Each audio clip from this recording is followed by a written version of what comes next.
إلى بوضاي ديار وهين شيخ بوضاي أنا قد ديار ميه أبلاتيرا وان كدوليا وحن جرا كونتر يا شليح بان جرا هو يلا أنت يقول أشياء أبلاتيرا يقول أشياء حتى قتيلة إيمان قارن ولي ما أنت وحن صابنا بحينا شوفك عندك سوسارة هدي اللي سوسار واي كل بني آدم ما يحن سوبيا ما يحن سوبيا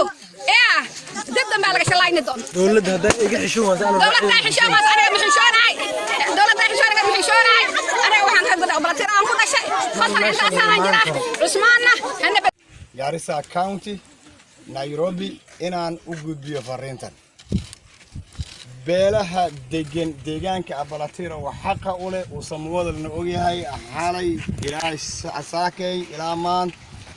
waa shiray shirkii waxa ka soo baxay sidan samwadal dhageyso meesha aad joogtoba waxaanu ku isla hadlaynaa beeshi samwadal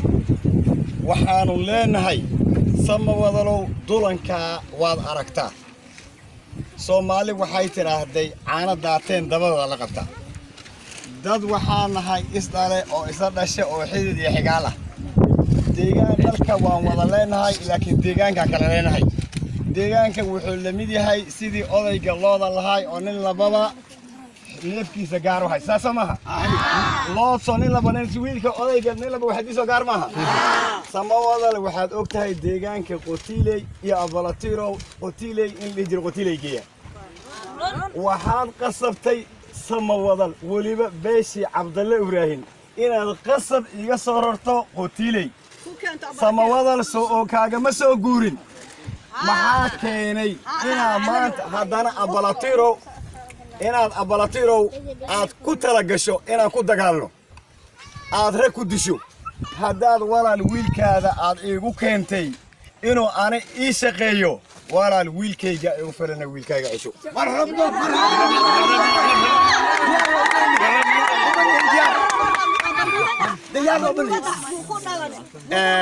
جوكبر أمس go'aankii chiefnimada waxaad ogsoontihiin in lagu qaadanayo qabiil in lagu qaadanayo deegaan in lagu qaadanayo nin la badagtu degay uu hagaajistay ma idin la tahay samawadal waxa samawalaga dhahay waxaan la hadlayaa sultaankii samawadal waxaan la hadlayaa senatorkii samawadal waxaan la hadlayaa MPgii samawadal waxaan la hadlayaa madaxdii samawadal dhamaantood iyo odayaal dhaqameedka meeshan waxa ka soo socda dhibaato beeshan meeshan ku gami wixii ka yaalo ma garanayay hadaa doonayso inaad wax disho annag dagaal diyaar u manhiina kaalina leh waxaad rabtaa inaan ku dagaalno oo la yiraahdo beeshi reegay iyo beeshaas Abalatiro ku dagaalaysa dal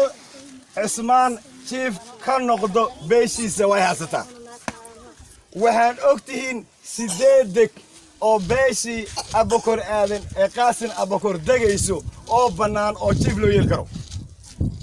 dulmi baa u keenay Ahmed Ibrahim